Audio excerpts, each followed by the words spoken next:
Hey guys, welcome to the third and final game between these two players, Charmflash and Jimmy Turtwig. CALLOUS Invitational 3, Round 3, lower bracket. It is an elimination game. Winner continues, loser is out. Please, if you've not done so already, take a moment to subscribe to this channel. It helps me immensely. Click the button. Don't ever worry about it again. Simple as that. I would really appreciate it. So, here is the game.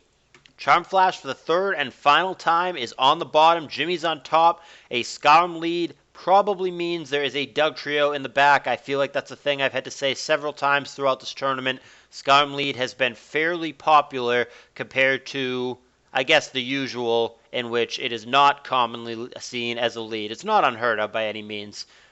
Focus Punch from a Subtar is going to do 40% exact.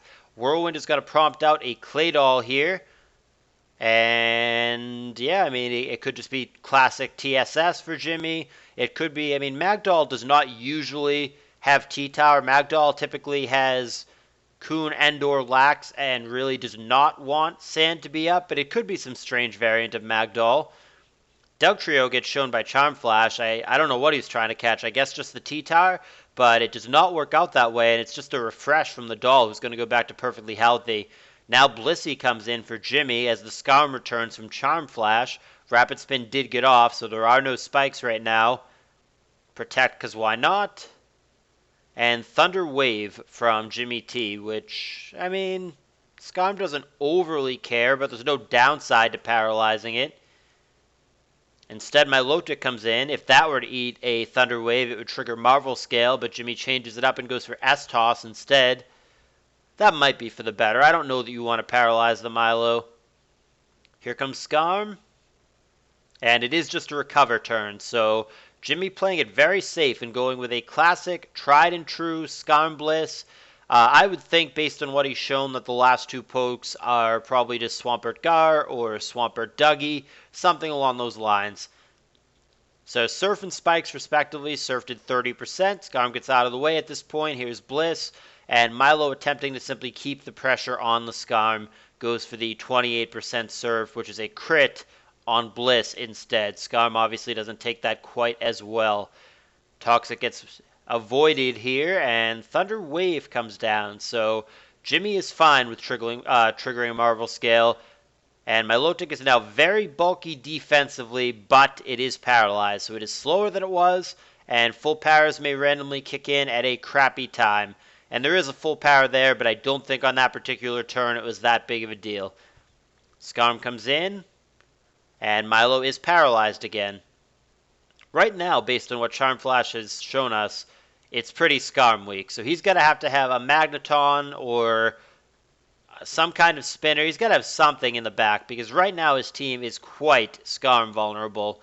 And again, it's just these spikes for Surf trade. There's 2 layers down now beneath Charmflash's team. He gets a recover off as a previously unrevealed Coon comes in for Jimmy, which has a lot of opportunities to set up whatever it wants to set up here. It could be Calm Mind, it could be Substitute. There's a lot of things this Coon could start doing, and he does just go for the standard Calm Mind on the Blissey switch for Charmflash. So both players opting for the tried and true Scarm Bliss.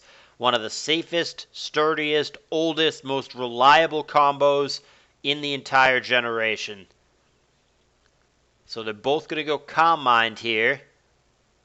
And that's going to prompt the Coon out. Jimmy is not comfortable with this matchup, and we see a Calm Mind Bliss from Charmflash, which is not a common Pokemon by any means. Let's see. It actually might be decent in this matchup, because I'm looking...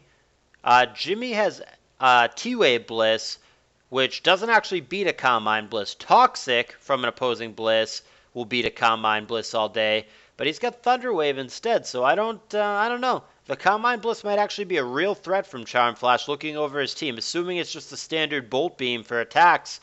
The Scarm and the Coon hate the Bolt, the Claydol hates the Beam, the Blissey doesn't beat it. The T-Tar could be a problem. It's got sub-Focus Punch, so T-Tar could be annoying for it for sure.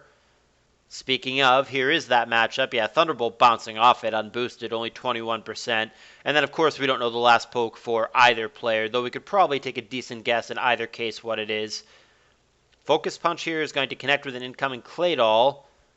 27%, that is fairly underwhelming.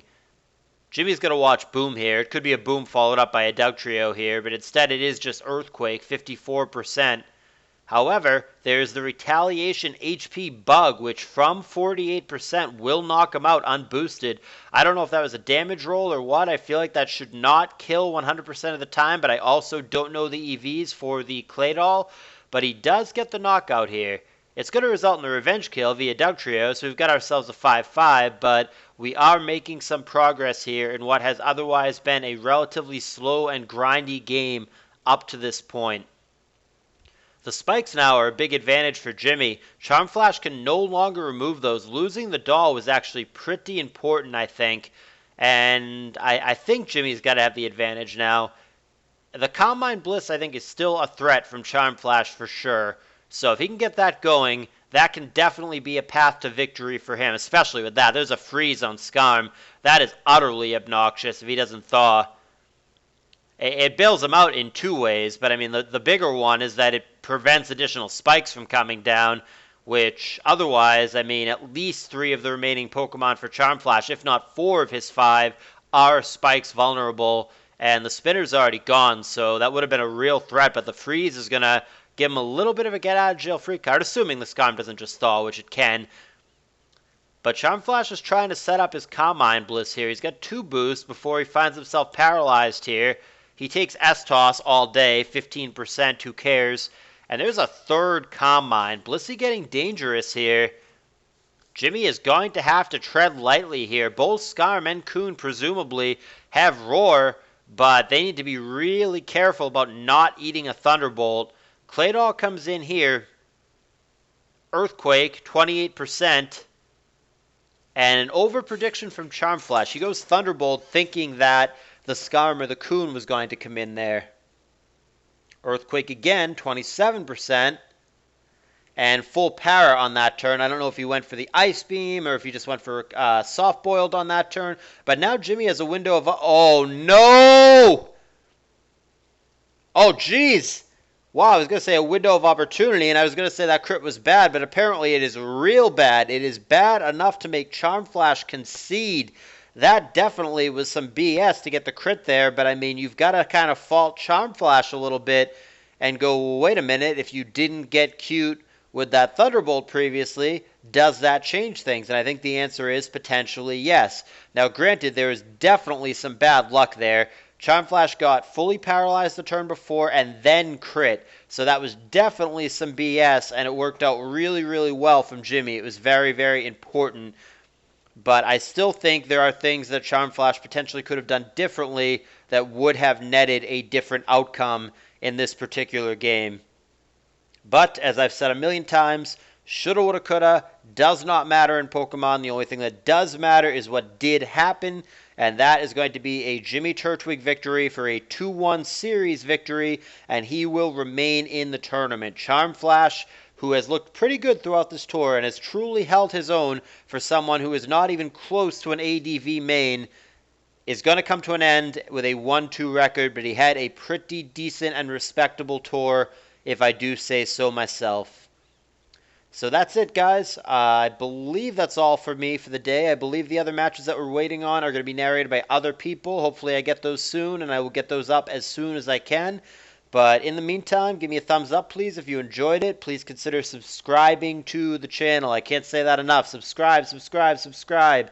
Helps me in a big way.